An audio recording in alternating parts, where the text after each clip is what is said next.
স্বৈরাচারী শাসনের বিরুদ্ধে ব্যতিক্রমী প্রতিবাদ, প্রতীকী বিচার ও রাজনৈতিক স্মৃতিচারণের এক অনন্য মঞ্চে রূপ নিয়েছে জুলাই গ্যালারি।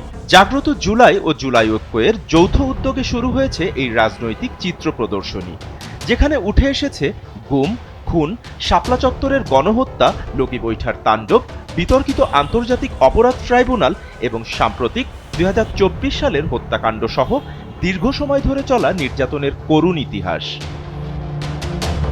জাতীয় প্রেস ক্লাবের সামনের সড়কে এই গ্যালারির আনুষ্ঠানিক উদ্বোধন হয়েছে।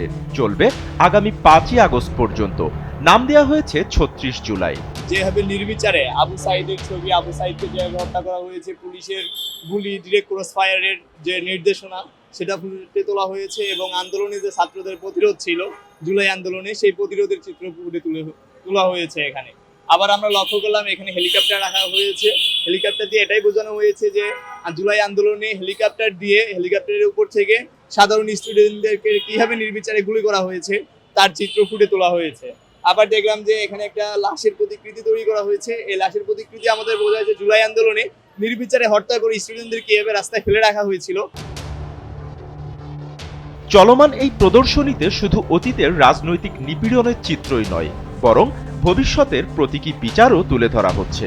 আয়োজকদের ভাষ্য অনুযায়ী পুরো আয়োজনের শেষ দিনে ৩৬ জুলাই অর্থাৎ ৫ই আগস্ট গণস্বাক্ষর সংগ্রহ ও সাক্ষ্য গ্রহণের ভিত্তিতে অনুষ্ঠিত হবে এক প্রতীকী আন্তর্জাতিক অপরাধ ট্রাইব্যুনাল, যেখানে রায়ের মাধ্যমে কার্যকর করা হবে সাবেক প্রধানমন্ত্রী শেখ হাসিনার প্রতীকী ফাঁসি।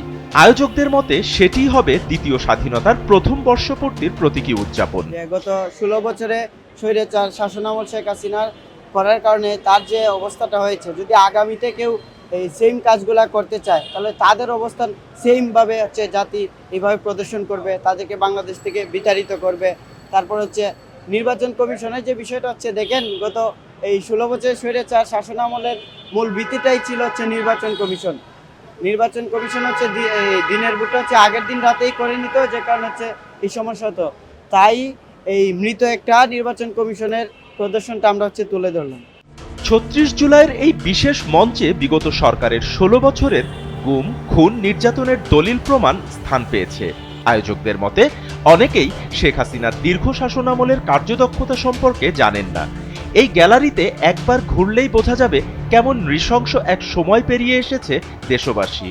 ছাত্রলীগের হকি স্টিক, ছাত্রলীগের হেলমেট বাহিনী, তারপরে ছাত্রলীগের যে বিভিন্ন অস্ত্রসহ তারা আক্রমণ করত, এই অস্ত্রগুলো এখানে প্রদর্শনী করা হচ্ছে। জাতিকে জানানো হচ্ছে যে আসলে জুলাই গণঅভ্যুত্থানে ছাত্রলীগ কিভাবে তারা সাধারণ ছাত্র জনতার উপর হামলা করেছিল। চলমান এই আয়োজন শুধু একটি প্রদর্শনী নয়, বরং এটি হয়ে উঠেছে গণ অসন্তোষের শিল্পিত প্রকাশ, যেখানে ভাষণের চেয়ে বেশি বলছে দেয়ালে রাখা ছবি, দলিল, ব্যক্তিগত স্মৃতিচিহ্ন, ভিডিও প্রামাণ্যচিত্র ও মৌলিক প্রতিবেদন।